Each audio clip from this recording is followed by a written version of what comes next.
here in West Sussex R&D facility in the UK, where all Vivid designs have been born, prototyped and developed, and also where the S12 manufacture takes place.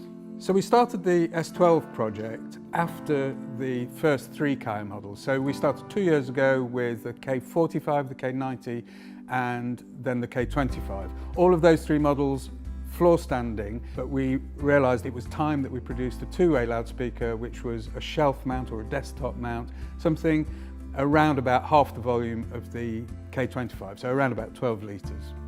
Of course, the first step was to build a wooden prototype of the S12, although we followed that up with a fiberglass prototype. But as with all the GIYA and KAYA range, it had a top-to-bottom exponential absorber to null the top-to-bottom eigentones, but quite early on, counterintuitively, it became obvious that actually the lateral modes were more of an issue in this small loudspeaker than we'd expected, and at that point was born the idea of the Omni absorber.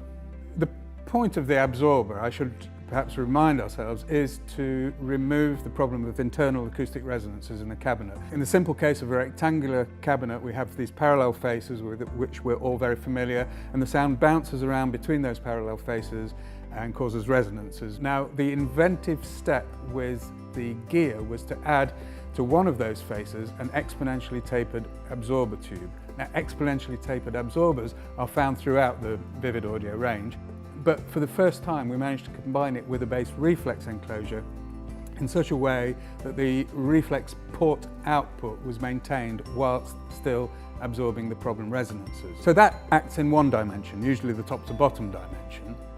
But here, for the first time with the S12, we realised that because it's a two-way loudspeaker that goes up to 3 kilohertz, that we were going to have to absorb these modes in not just the top to bottom direction, but in the other dimensions as well.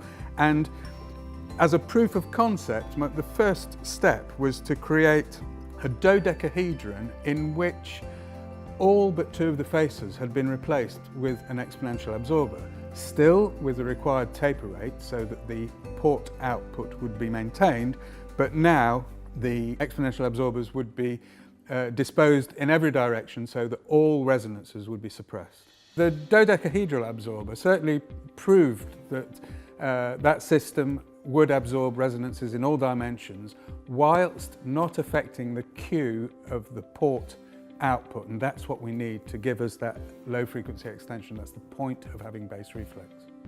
But the dodecahedral design is not a practical proposition for a domestic loudspeaker, so the next step was to fold those exponential horns back in on themselves, and there we create something that's much closer to being a sphere, but which still maintains that absorption of eigentones whilst still giving us a good port output. So whilst the sphere of reentrant horns certainly performs well, and it's approaching practical proposition as a product, it's actually a very difficult thing to manufacture. So the next thing was to see what we could do, what variations we could ring on that basic design, which would maintain the performance of the absorbers whilst being a practical proposition for manufacture, and which would result in something which was a domestically attractive and acceptable format. What we've ended up with is an exterior shell within which we have a sort of half a shell which tracks the outside shape, and then between those two layers we have a system of radial ribs which define the exponential tubes, so thereby absorbing resonances in every direction while still allowing the full bass port output. The external shell has that distinctive shape that we've come to associate with Vivid, and it's there for some very definite reasons, not purely aesthetic. The smooth corners are there to keep diffraction effects at bay, but also you'll notice that around the tweeter it's got this shallow waveguide. Now that's there for 3 reasons.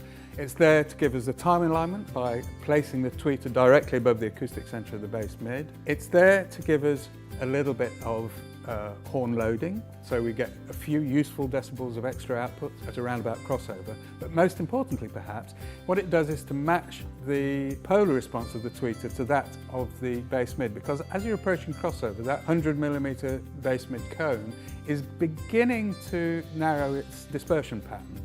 And it's quite important, I believe, that the tweeter should match that dispersion pattern, otherwise you'll get discontinuities in the frequency response as you go off axis and discontinuities in the power response. So what started out as just a need for a small successor to the existing KAYA range, really through the attention to detail, we've ended up with something which it really has exceeded my expectations. It really is truly a member of the GIYA KAYA family.